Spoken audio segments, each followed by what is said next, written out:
Is there such thing as a lucky 11? Hey, hi guys, I'm here. Woo! Be excited and be gay. Meaning gay like is in the Fred Flintstone happy. Gay. You have a gay old time. It's happy. It was funny. We said something like we were going to do some jits. I was talking to a friend. I don't know if it was Keola or whatever. We were saying, yeah, we want to go have fun and do some jits and have a gay old time. And nowadays it doesn't fit anymore. No, it doesn't. Like rolling around with another man and saying you're going to have a gay old time. It's not People like might interpret that the wrong way. Interpretation's completely different. It might leave yourself open to speculation. Oh, there's no might about it. It's completely. So Lalava doesn't like the dude from Peru. The dude from Peru. He's like a pipe that I got. He's a little freaky. I got him at the Stone show. Where'd those teeth come from? That's what I want to know. Dude, I'm gonna put this up to you guys to see. One of Jay's treasures. It's from Peru. That's pretty fucking cool. But I got him from the Gem show, right? Gem show in Costa Mesa. Costa Mesa Gem show. And he was like $10 because he has a little broken basket on the side. And so he was $10 and he's got all these cool, like, I wonder who made that. I really wonder like what that person looked like and what he was thinking when he was making it. And how's this for just for conversation? Okay, so see that back there? You smoke it? Well, no, right here. This whole area. It's for decoration only, by the way. That whole back area used to be fur. It's like supposed to be the back of his. Is that a horn on top too? An actual horn? Or is that like? Shit. I don't know.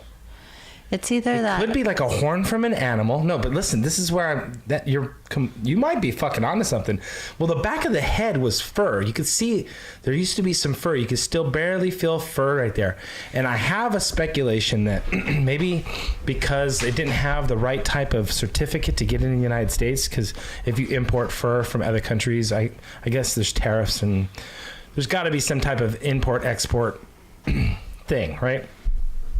So I bet you they tore that off because it wasn't legal to have. Probably. I'm just speculating. Yeah. It was odd for $10. But it's from Peru. That's from Peru. He's pretty dope. Badass, but still a little creepy.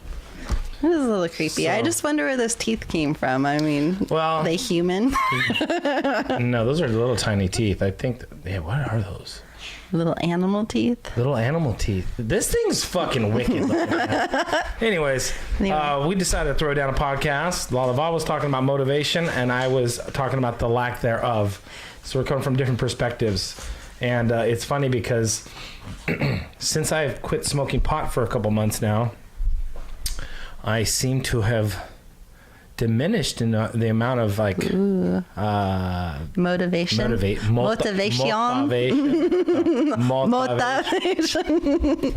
really have. That's such a great word, motivation. I mean, now is that just my personality? Because they say like certain people talk on their podcasts about pot. It's not the pot that makes you lazy. It's the person. Okay. However, sometimes I consider myself lazy, but everybody else seems to have the opinion that I'm not a lazy person at all, that I'm always on the go. I'm always doing something. I'm always working. Yes. In fact, my work schedule used to be so intense that I was maybe getting 3-4 hours of sleep at night. And this was for years. Now that I've quit smoking, I seem to have, I've lost that loving feeling.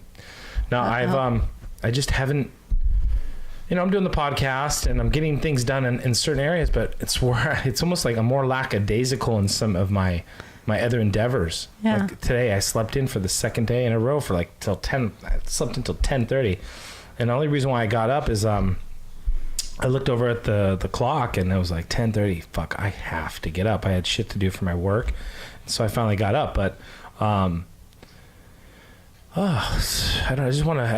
know I'm getting a little bit of a touch of a cold, and that could be an excuse for that, but really I should be getting up early, 6:30, 7 o'clock, getting out the door, be at work by 7:15, and get my day going, but I just have not had that motivation.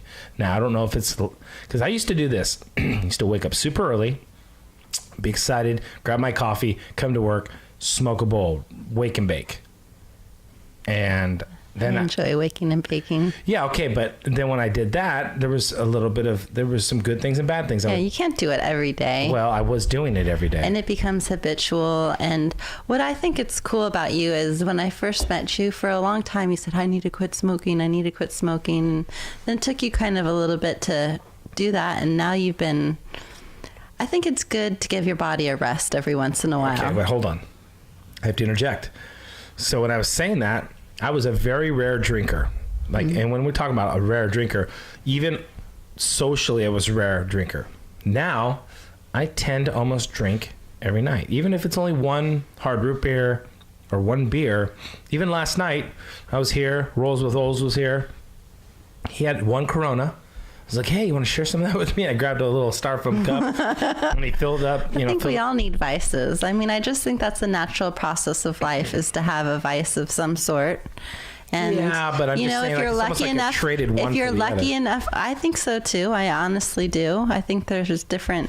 I had a friend today telling me, we were talking about things that are going on in my life, and she talked about the different, I guess, so to speak, the different facets of who I am, and you're kind of having a different facet of, you're not smoking, but you're drinking more. So, you're experiencing yourself that way. And I guess you get to choose sooner or later if that's going to be a good mode for you. I don't think it is. Because I'm sleeping in a lot. Yeah.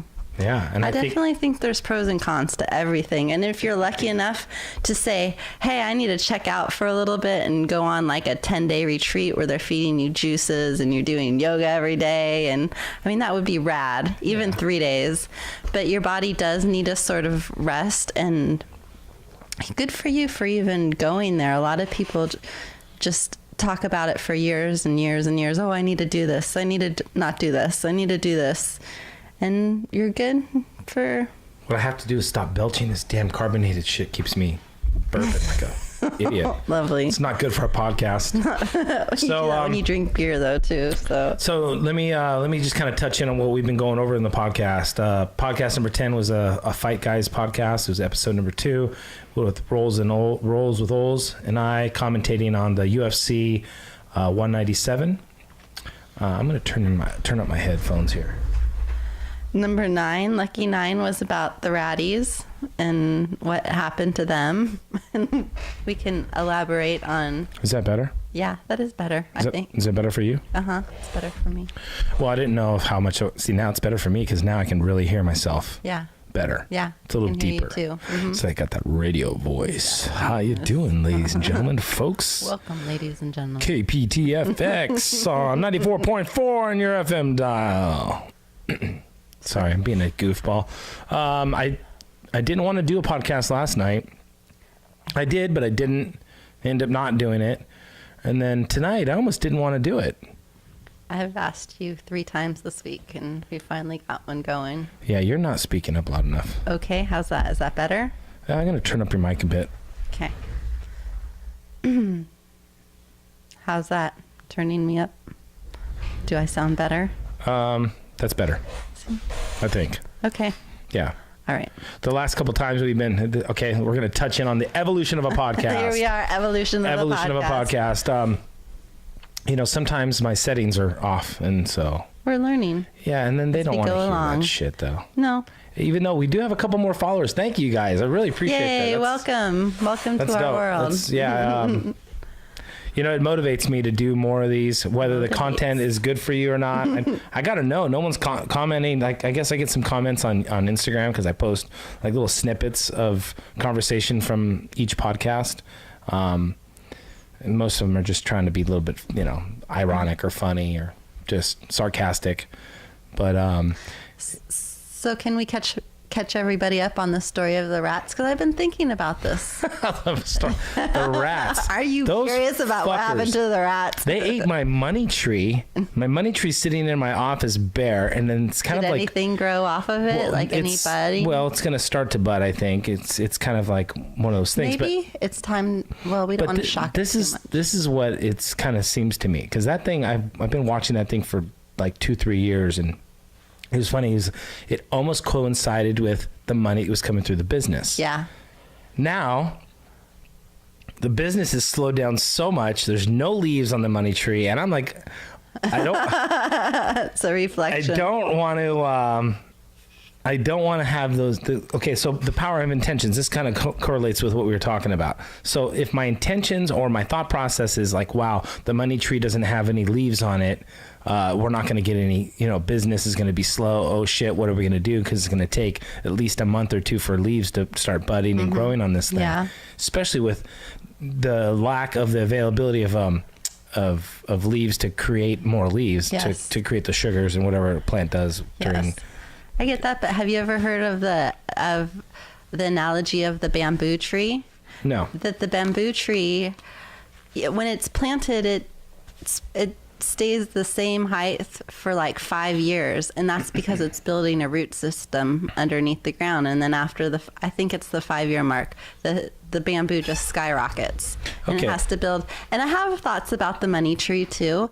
I mean, I think obviously, because the plant is in a state of distress, we need to give it extra attention and maybe give it some extra nutrients at the moment, because it got a little shock to the system. Yeah, these fucking rats, they climbed up in the little thing. It was on the ground. It was. We should bring it in just to give you a visual, because it's a money tree, one of those braided trees with just stalk on the leaves. Even the stalk got chewed up. Yeah, we could sit it right here. I need to do something with it. I almost want to go buy another one. Just give it a friend. Give it a friend. Hey guys, like something to pull for it. Come on, let me motivate Make some you. leaves. Make that money leaf. So back to the ratties. I just wanted to. They're gone. One of them MIA forever. We ended up getting the trap. The trap was useless. The one ended up finding Jay, and he came right on. He climbed out of my coworker saw him. AJ from OC. He saw him. We were doing some work on a machine. He's Jay right behind you, and I was like, what? I look behind me, and there he is. Do his little nose thing, and then he kind of bailed back into some pallets of stuff were. So I walked over there very quietly, and dude, he came out of the back of where the pallets were, where these racks are, climbed up onto my foot, and was just sitting on my foot like, "Hey, friend," and pick me up.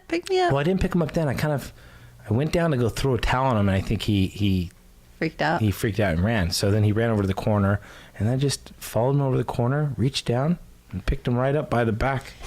And he seemed really out of sorts. He was. Yeah. Well, what I was thinking is the poor thing has probably been used to living in a box all its life, and it ended up passing away a couple he days died. after. He died like the day. Like 2 days, because he was there.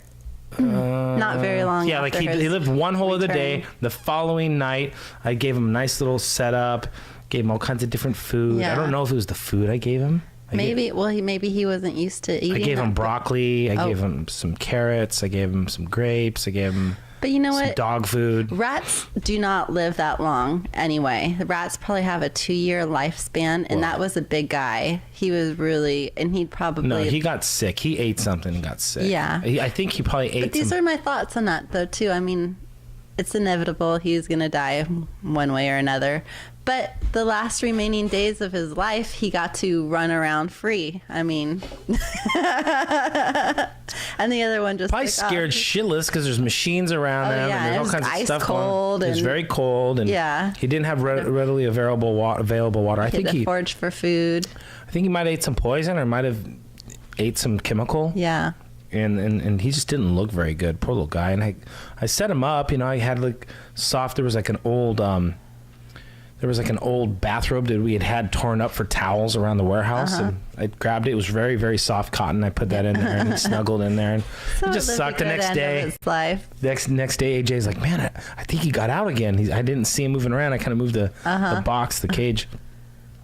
So I opened up the cage and I reached in there, and sure enough, dude, he was just rigga, a little bit of rigga. Bummer. Anyway, yeah, he got to be free and run around before he kicked it. Yeah, for sure. It's always a bummer. Isn't that weird? Yeah, we get all emotionally. We're the only creatures that get emotionally. Well, that's not true. I guess we hold on to the memories as long. the memories. Well, this is the thing. He was a feeder rat. I was gonna feed him to my snake. Yeah, he was gonna go one way or another. Yeah, but I don't get attached to animals that I'm gonna feed to my snake. Yeah. I just don't. Oh, I know. You can't. Otherwise, you'll have a whole house full of ratties. I have at one time. You have an issue where you're like, okay, well, I wanted to feed this guy. Friends. He's my friend. You name them and shit. And you feed your friend. Well, this is the thing. I knew a person. It was my old neighbor. He was a cop, and he had a young daughter that lived with him. They were a divorced family or whatever, and they had a pig. A little potbelly pig? I don't think it was little. He was kind of a big fucker. But they say potbelly, and a lot of times those fuckers get huge. Okay, well, he was a pretty big pig at the time that his dad killed. The dad killed. Oh. Okay, and they ate him. So they're raising them to eat. They was traumatized. Yeah. I mean, I just never forget, like, we were all like little kids, and she was like my sister's age, and she was our next, across the street neighbor, and I'll never forget how depressed and bummed out she was, because I guess the pig got so big, it was like, all right, we got to get rid of this thing. He's eating us out of the house. And they were definitely bonded. Yeah. It was a family. She was a little kid. I mean, at the time that the pig got killed, she must have been 8, 9. Yeah. I had a similar experience before. Maybe. My aunt and uncle, they had cow and pig, and for my cousin's high school graduation, they barbecued the pig, and the pig came out with a hat on and an earring, and I'll never forget. I mean, it was a decapitated head of the pig because they roasted it. You know what? Wait, hold on. Okay. They chopped the head off. They roasted the pig, but they put a hat and an earring. They decorate, yeah. People Holy do crazy shit. I don't know if I could. I'll give you another story. I could not. I'll give you another story. Is that why you're vegetarian? Yeah, well, that story helped, help my mindset. And I had another, pig roasts are big things. Like in Michigan one year, we went there for 4th of July. And I'll never forget, like, they had just roasted the pig, and it was a pretty big, big cooker, a big deal. And I'll never forget, it was a huge party. Everybody was there, obviously, to eat. And this one beautiful girl, she turned to me like, they just got done with the pig. You want to see? It was like a big deal to open up the smoker and see the pig, roasted pig. Mm-hmm. So it's different, we think it's such a huge animal, but huge? A pig is a huge animal. Well, they can be big, yeah. To roast it and... How big are the boars that they kill up there in Tejon Ranch? Several hundreds of pounds, right? They must be like 200-300 pounds each. I think for a pig to be 300 pounds is nothing. I think that's like Well, I mean, you could look at our dogs, or my dog, and your dogs are a little bit smaller than my dogs. Your dogs are, 65 pounds? And they're smaller than my dogs, and my dogs are anywhere from 75 to 80 pounds. Yeah. And a pig is 3-4 times the size of that, right? Yeah, for sure. So nothing over 200 to 400 pounds, I guess. Like a wild boar could get up to, I heard, 400 pounds. Yeah. That's a lot of meat. It's a lot of meat, but we live in a culture where we kind of step back from those grassroots, way of eating and surviving. And, we're lucky we're not up in northern Michigan and having to, because food's so low, we have to go catch a deer, Excuse me. For a little extra substance. I wouldn't mind going hunting for a deer, to be honest. Deer, and just kind of like what they talk about on podcast, Joe Rogan's podcast, and the Cameron Haynes. He does a podcast too. Well, yeah, I think his podcast is like real live. They're not. I don't know if they're actually podcasts or just like vlogs. But he's always running. He's always hunting. I don't know if he's going to be at the SHOT Show. Some of these guys that I kind of watch and follow online, I'm going to go to the SHOT Show this coming weekend. It's actually Monday, Tuesday, Wednesday, all next week. Actually, we're supposed to go out on Sunday. I'm going to not leave till Monday afternoon, which sucks because media day is on Monday, where you get to shoot automatic weapons and big caliber machine guns, and I will not be able to do it this year. Darn. Yeah, I've done it every year for 3 years now. Aww. So this will be the next year that I don't get to do it. So, but I'll still be able to go and attend the show, and that's where I met Steven Seagal last year. Ooh. Yeah, it was fun, and hopefully I'll be able to meet Steve Ranella. He's a hunter. If you're gonna eat it, I mean, I eat fish, but I don't eat the big animals at all. I haven't eaten a cow in over 10 years.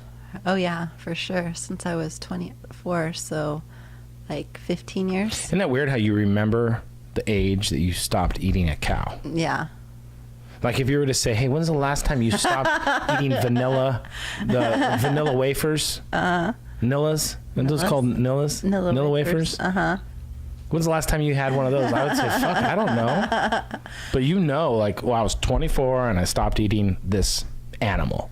So if you're gonna shoot an animal for food and consume it and share it, I'm down for that. But it's the people who just shoot for sport, like gonna do nothing with I can't handle that kind of energy. And well, I'm sure at the show you're going to, you're gonna have half of one group and half of the other. Well, do you think they shoot for sport and then just let the food get wasted? I mean, sometimes they do, for sure. Well, regardless, and like I've been told inadvertently through podcasts that those animals out there in the wild, that Mother Nature's a bitch, for sure, and they're gonna die a pretty gruesome death, most likely.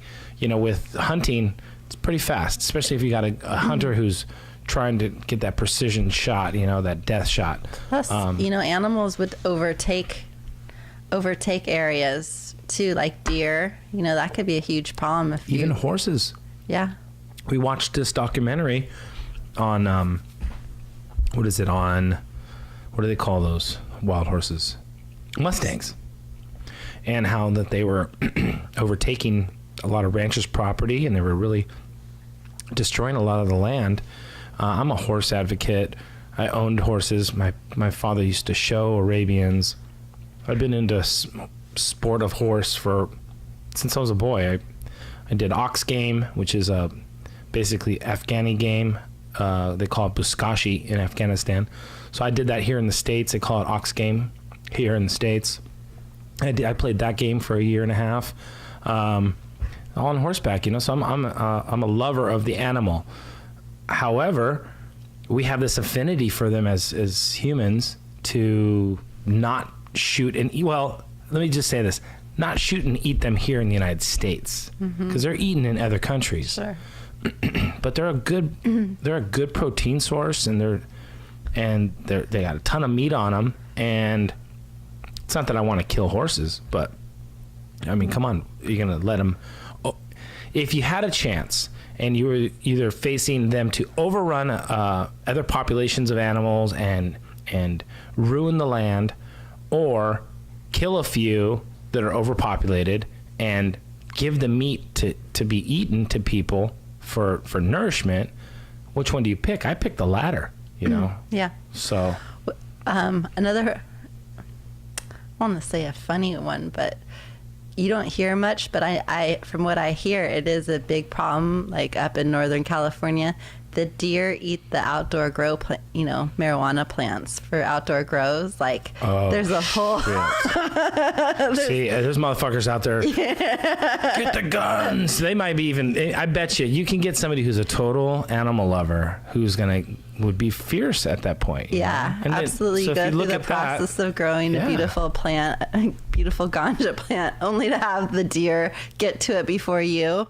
Oh, that could be infuriating. Sorry about that. Well, what about this? That a lot of people get upset because, they invest so much money and time into, it doesn't matter if you're farming marijuana, if you're farming, fruits and vegetables, or, you spend a lot of time, money, effort on growing something, and then all of a sudden an animal comes and eats it. Even the everyday outdoor little garden in your backyard, or your money tree in your front office that rats eat.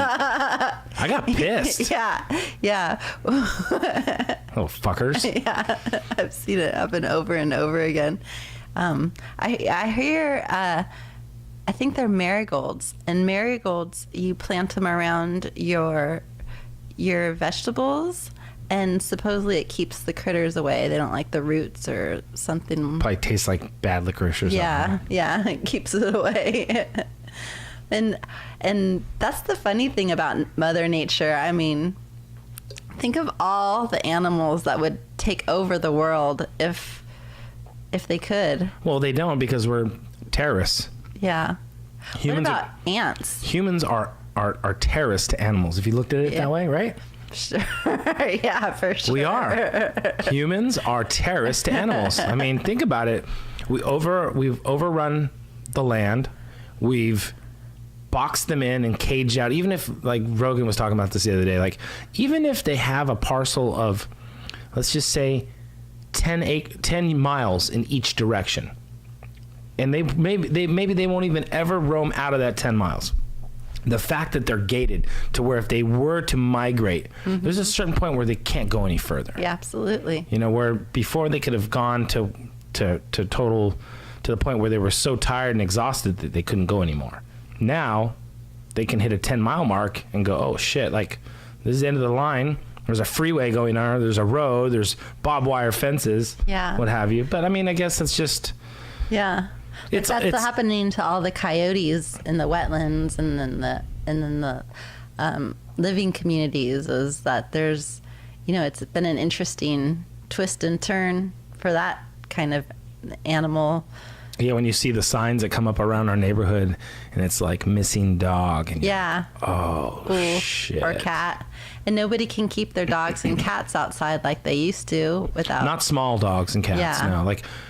My dogs can be outside because my dogs are going to put up my dogs will probably tear the shit out of those things, but you get a couple of them out in the open. If your dog gets out, we're right, I'm right by the wetlands and over here in Huntington Beach, and a lot of coyotes burrow down in there. There's wide open, there's several acres. If I was a coyote, that's where I would live. That would be like considered a couple hundred acres, right?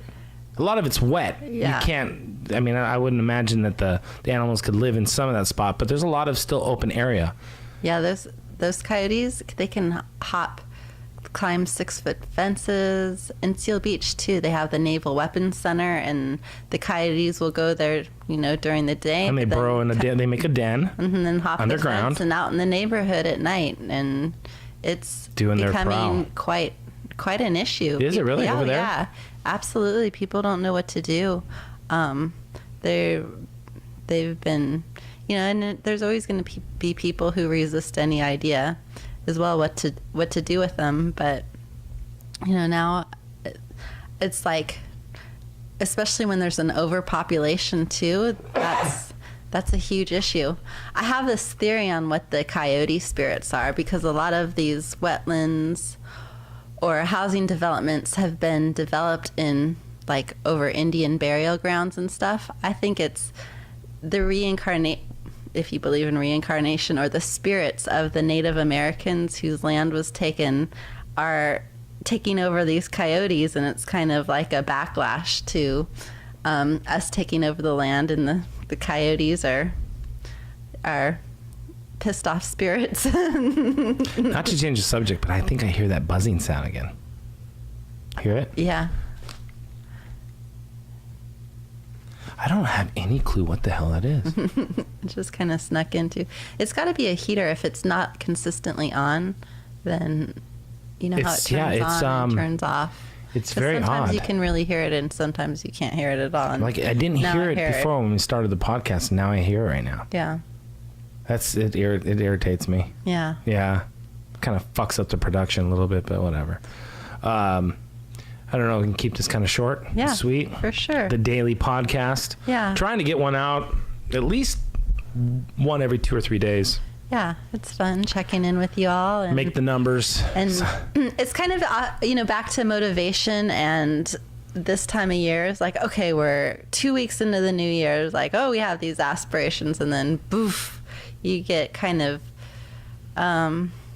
overwhelmed with what your intentions are, what you really want to happen in your life. Well, is that Dr. Wayne Dyer wrote a book, right, called The Power of Intentions? Yes. Okay, so that's one of his many. Have you read that? I have it somewhere. Oh, really? Yeah. I'd love to read it if you have it. I absolutely do have it. Yeah. And then there's, I believe he also wrote a book called 10 Secrets of Success and Inner Peace. Yeah, he's written a lot. I think, I'm pretty sure. He unfortunately passed away this past year. That was sad because he's been around for a long time, and you kind of take for granted that these great minds, are there, and there's plenty of opportunities to go see him, and I just never did. And that sucks. Yeah. Well, I mean, but he's a great source for inspiration and motivation. Well, this gives the opportunity for other people to become. They're not going to become a Wayne Dyer because we're all unique, but they can take that, pass the torch, if you will. Like, this is where the common person out there can read, learn, and develop the self skills, the social skills it shut off. It did. Feel that? It's like a heater or something. Oh, yeah. It feels so much better. Isn't that funny? It affects your energy, like little things like that, little nagging noises. I can feel it. You just can't handle it anymore, and then when it's gone, it's like this relief. Yeah. Like I can feel the pressure of that thing off. Yes. I gotta tell. I think it's the landlord downstairs. You son of a gun. He always would. It's funny. I just thought about this last night. Nobody I know watches these things. I think maybe one person I know watches these podcasts. This one? These, like the ones that we put out, the Topsnap podcast. Mind you, we haven't been doing it for very long. I know, but I've been telling everybody about it, and it's like, oh, yeah. They just kind of shine you off. And it's like, okay, whether my content's good or not, and your content's good, okay. Look, I have to review them. And I have a couple people who've watched them that I know, and they've all said it's pretty good. It's good stuff. So I figured, hey, I could just talk shit. Not, that I'm wanting to talk shit, but just vent. Like if I have something to vent about certain people, like I can vent about my brother and my sister-in-law and some of the decisions they make with their kid, and like I just don't believe in some of the shit that they do. I went over there last night because I wanted to do. I'm basically hiring my nephew. He's 12 to do an intro and an outro. Jingle. Like a jingle for the podcast. Jingle. Just something small, 10 seconds intro, 8 seconds outro, something like that, to help the podcast out. And he's got his little piano synthesizer thing, and he's got his computer, and he's got all this stuff. And I guess he was working on a project that he didn't turn in on time for school. So they won't allow him to go on the computer. Now I get it, okay? No video games and no computer unless it's for school. Well, I went over there and I said, well, listen, is there any way that we can utilize this computer just so we can get this jingle done? And we're going to work on a project. This is going to be like an educational thing. And they were just so hell-bent on not allowing to use the computer. And I was like, this is bullshit. This is bullshit. It is. I wanted to revolt. Like, dude, are you fucking kidding me? Yeah. Like, you guys are going to play that stickler bullshit? Like, here's the uncle coming over. We're going to work on something that's, like, this is a legitimate thing that I'm working on. This is a media thing. He's interested in media. This is like learning, okay? They see it if more this was as a school fucking project, he would be on the fucking computer in 10 seconds. More as a play thing, like, you're this playing. But this isn't play. This is real. We're really working on something to develop something. He's got these then they're showing me these projects that he had to work on for school, and it's like that was like he's playing with like whatever dough or something. He had to make a sculpture. He made the Eye of Ra. Whoa! And it looked like, and he stained this thing at fuck, I don't even know what he made it out of. Like clay. Yeah. He made it out of clay, but the Eye of Horus or the Eye of Ra? I mean, I think there's Eye of Horus. The one, and it's got a little squig. Yeah, is that Eye of Horus? Yeah, okay. I thought it was Eye of Ra. Yeah, well, it's the same kind of the roots are coming from the same place of what you're saying. Okay, so he made one, and it's really cool looking. I'm not discrediting it. That's pretty badass for a 12-year-old to be busting out. Even though at age 12, had no idea what the hell that even was. That's pretty cool. Well, they're studying Egypt. I know, but still, it's pretty damn cool that he would pick that out of all the symbols. Yeah, it was really cool, and he stained it to look like he carved it out of wood. So it was very impressive. He's got some craftiness going on. For sure, and I'm not taking away from that, and I'm not trying to say that his parents are making bad decisions. But when the uncle comes over and saying, hey, listen, they knew that we were working something because we were working on. They knew that we were working on this jingle, and it's not like we're fucking around and playing video games. Like, this was legitimate. For sure. And then like, oh well. So we went in his room, and you know what? We cheated. We used my fucking cell phone to get online and do the same shit we would have been on the fucking computer. Go. So there you go. There you go. Sticklers, parents, fucking parents. Well, I've always been like anti-establishment. I swear to God, I've been I'm an asshole when it comes to this. I've always been going against the grain. You know, sneaking out at night. When I was a kid, I sneak out at night, you know, cause mischief. Not surprising whatsoever. Yeah, you know. About your personality. But nothing to hurt any or harm anybody. Yeah. You know, for the most part. You know, like do some foolish shit when we were young. Like, I had a friend, his name was Harley. And Harley Glassburner. So there you go. I'm going to put him on blast right now. Harley. Isn't it funny when you reflect to childhood friends who had names like that and then living the life you have now and who you are, and you reflect back that you had somebody in your life named Harley Glassburner. Yeah. Like, that was a real person. He was a friend of mine. Actually, his parents were hippies / bikers. Yeah. No shit, right? No shit. And this guy, he had a lot of pent-up energy. His father died when he was really, really young. And his mom was really nice, and the stepdad was really, really cool, and he was just a stand-up guy. Well, I moved out of my parents. I got kicked out of my mom's house when I was young. We had like an orgy at my house in the 8th grade. Like, one of my friends... like, it wasn't like a full-blown orgy, okay? But we had the day off. I lived in the mountains. I was not expecting that to come out of your mouth at all. So in the 8th grade, my friend Jeff in the 8th grade, I'm going to digress a little bit, okay? So in the 8th grade, we had the day off. We lived in the mountains up in Lake Arrowhead, and we had the day off of school. And Jeff, I'll never forget, I was watching George Carlin on my TV in my living room, right? George Carlin. And all of a sudden the phone rings, and it's my friend Jeff. He goes, hey, I got these 2 chicks. Can we come over? And I was like, yeah, my mom and her husband are down off the mountain. Come over. My sister was home, but she was up in her room for, you know, she would go up to her room. I guess she was sick or something. She was home, but she was upstairs. Well, he brings these girls over. Next thing you know, they're all like naked in the living room, right? And we're just being like 8th graders, okay? It's not down and dirty, but it was like there was naked. That's pretty. Nakedness was going on, and it was hardcore. But not like full on XXX or nothing. Yeah. Well, my sister ends up coming down the stairs, looks around the corner and goes, oh my God, I'm telling Mom. And she ran upstairs and locked the door. And I remember pounding on the door, Sally, open the door. Don't say a word. Well, that's me. So she never opened the door, and then waited till my mom got home. And she told my mom, and my mom kicked me out of the house. So I had to move off the mountains. I got kicked out of the house, and I had to move out of the mountain, out of the house, off the mountain, and go live with my father down in the valley. Well, when I lived with my father, I lived with him for like a year, and he got a house down in Huntington Beach.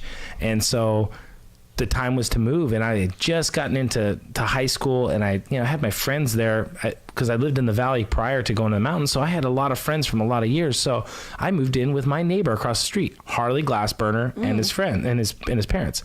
And they were very kind enough to open their house to me. So it was kind of like I moved out of my house, you know. Yeah, absolutely. I roommated with him.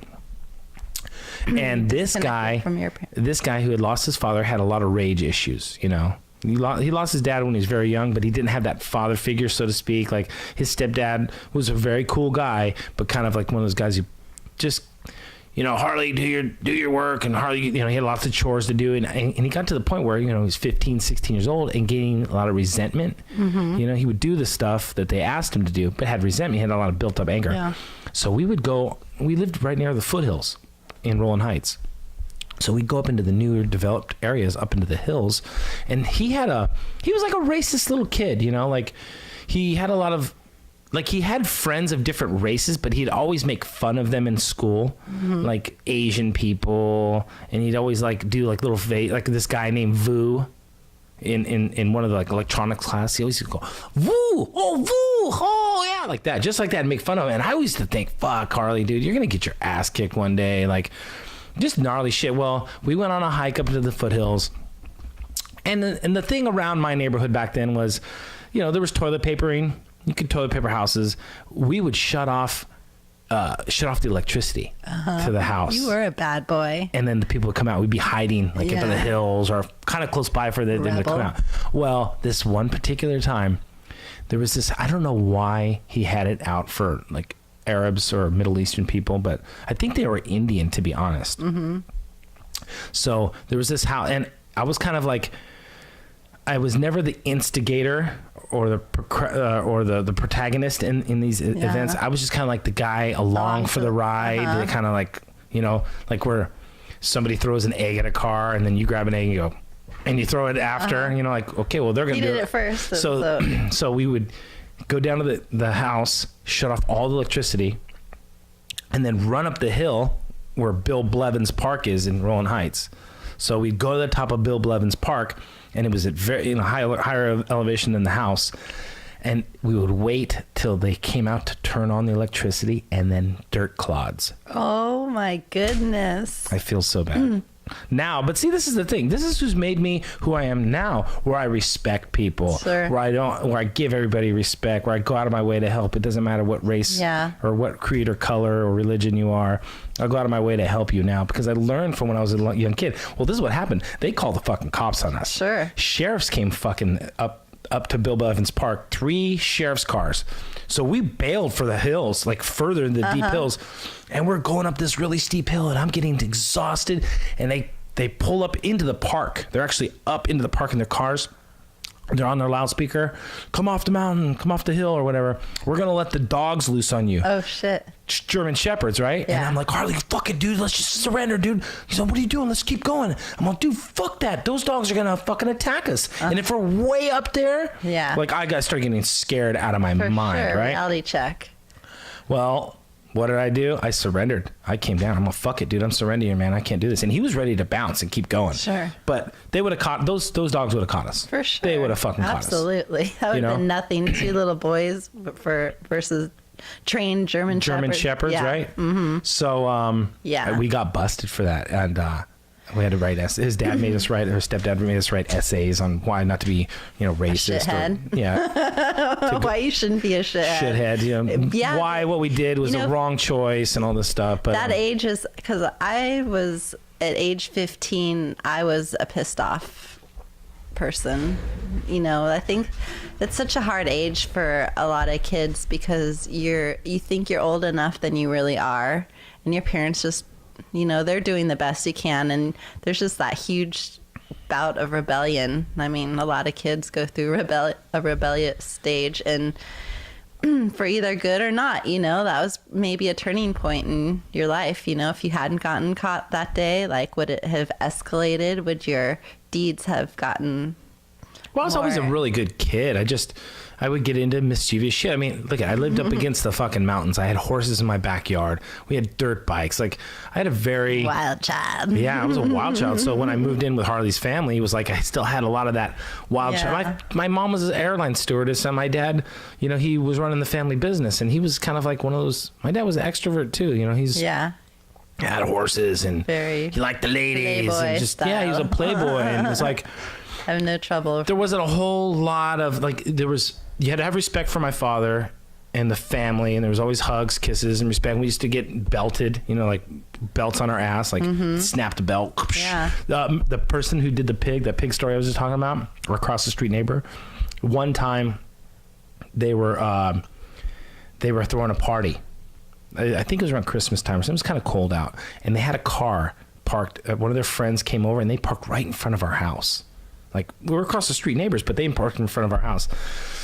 Well, my friend, Mr. Z, Mr. Marcello, he came over and was spending the night. This is when we were little. I've known him since I was a little boy.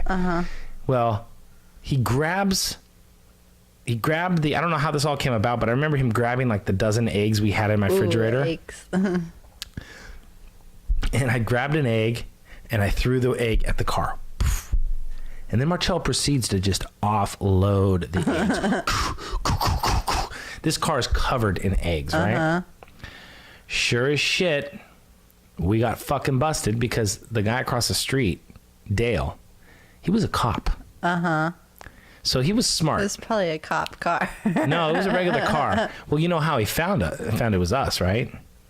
The direction of how the eggs hit. They were coming right from my fucking yard. They're all blasted one side of the car. Well, and like you know how he caught me though? This is what he did.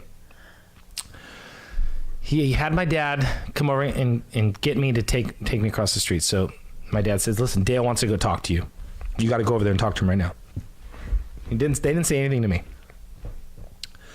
So did you have feelings something was? Oh, come on. Okay, just making from sure. The get-go. I was sweating bullets. So they asked me, he goes, I want you to do something. So he handed me a pail of water. Okay. And he goes, all right, see this pail of water? And I go, yeah. So he says, turn your back. So I turned my back, and then he threw the pail of water on the cement. And he had me turn back around, and he goes, okay, which way did I throw this? From what direction did I throw this pail of water? So I was like, well, from this direction, that way. He's all, you know how I know you threw the eggs at my friend's car who was over there? He's all, the same way. And he's basically breaking it down. Like, look, this is the trajectory of the eggs that you plastered my friend's car, who now has to get their car painted because eggs kill paint. Yeah, eggs kill paint. And I felt like such a dick. And he was a really nice guy. And it was just, I felt that it was a lesson learned in my life that I take with me even to this day. Yeah. And it didn't take anybody to beat me up. Yeah. It just took that disheartened, a reality check. Well, it was a disheartened look in his eyes about how he was just so disappointed in me, because I always looked up to Dale. Yeah. Across, he was a cop, handsome dude. He's a big guy. He was always nice to all the kids in the neighborhood. That's a good lesson. Yeah. So this brings me to this point, is it makes me think about my nephew, he's 12 and he's got a lot of issues going on. He lost his brother last year in a car accident. So he's all alone. He's an only child. And he sees, he's from Orange County, so a lot of kids in his school, I guess, are rich and spoiled. Sure. And he brings this point. We were talking about this last night. And I'm hoping that, because he has this real mischievous side, kind of like one of those kids who fuck around. I mean, you and you have your brother as a father. You have that side, yeah. Yeah, but I don't want him to get into big trouble, because he's going to get to the age, like he's already kind of a big kid as it is. Yeah. So he's going to turn into a man a little sooner than most kids would at 14 or 15 years old.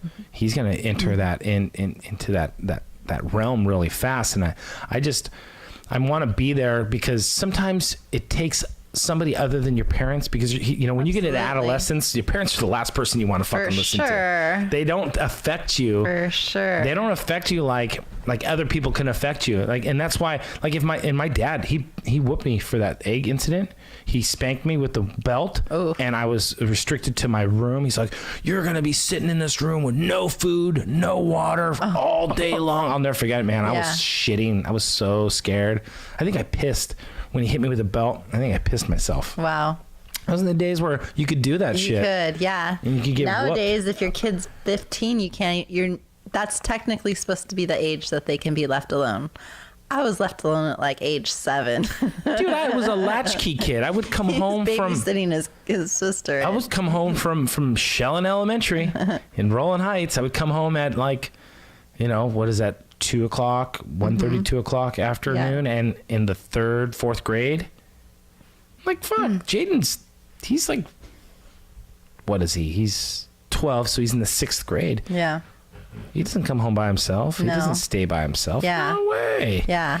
And he's a hell of a lot bigger than I was at that age. Yeah. A hell of a lot bigger. It's a lot different to raise kids nowadays than it is, I think, we were blessed to grow up in the time that we did. No, we were. It was pre-internet. It was pre-computer. Got to actually get out and climb trees and be out. You know, it was, you had no choice. when I was young, I'll never forget this. When I was really young, we had cable TV.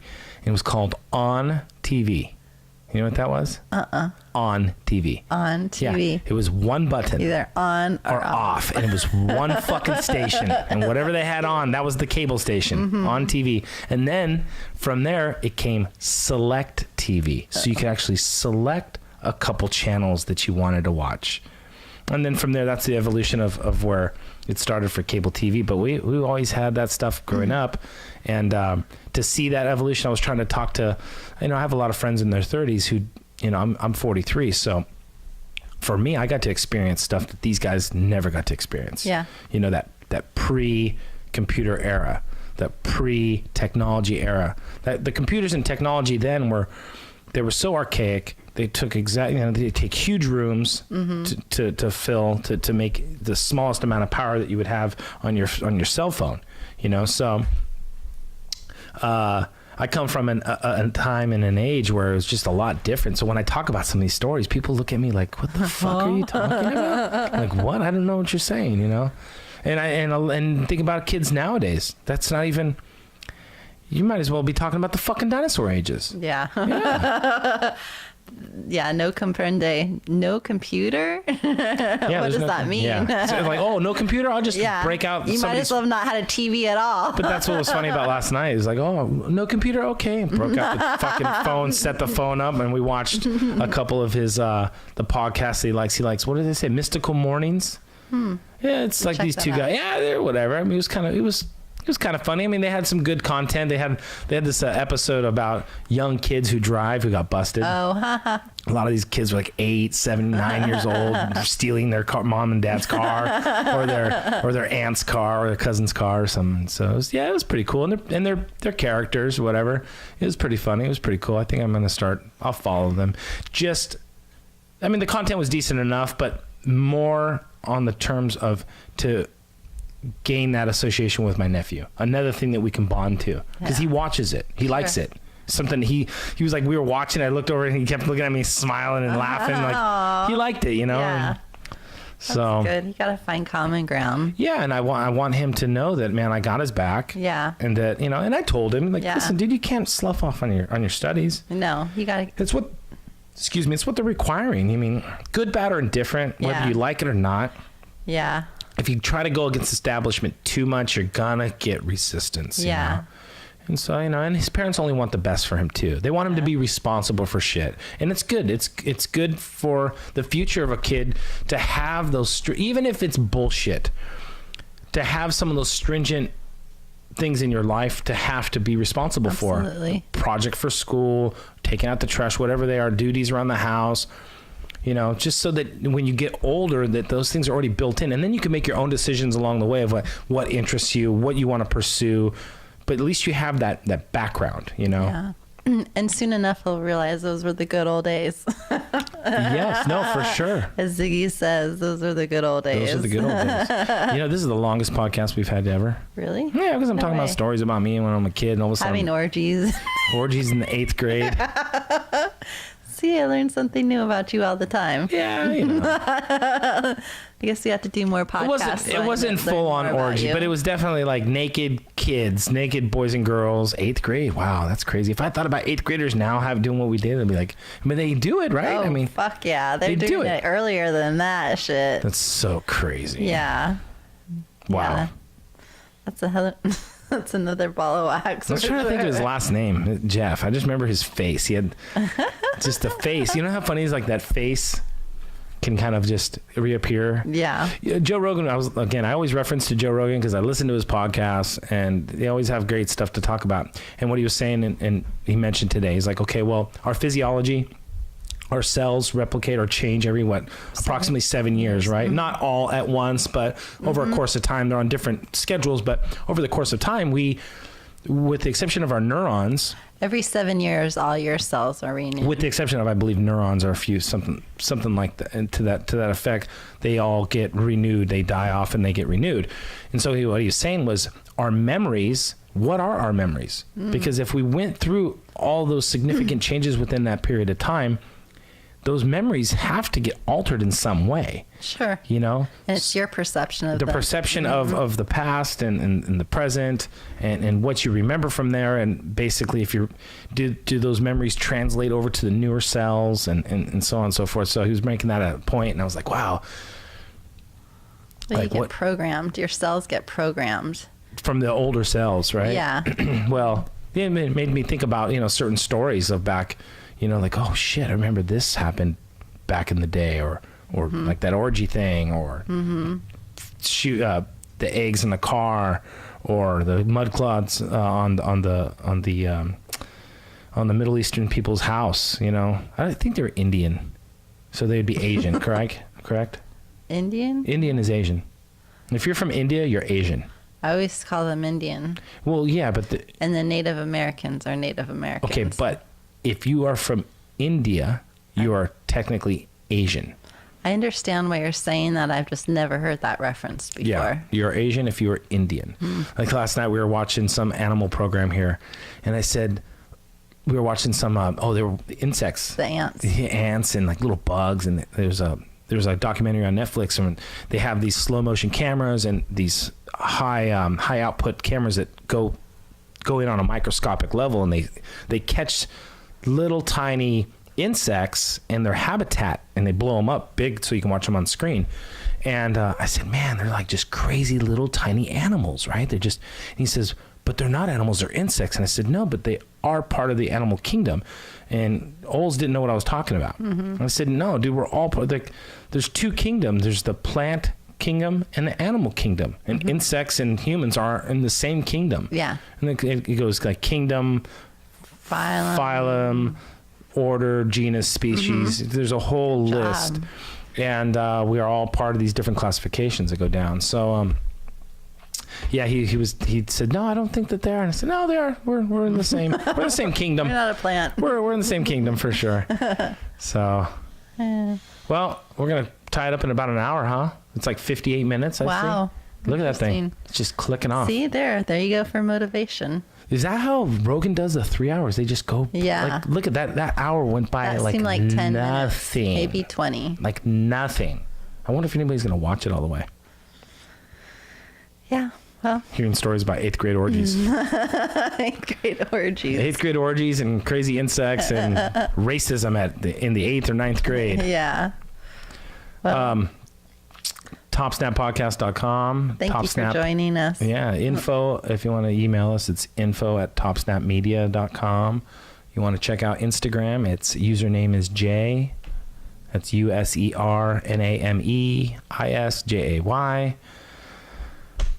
Take a look at it. UFC 197 is coming up. Rafael Dos Anjos, he's gonna make history by dethroning the throne master, Mr. Conor McGregor, who's kind of come over in the MMA world by storm, upsetting all these folks, causing problems.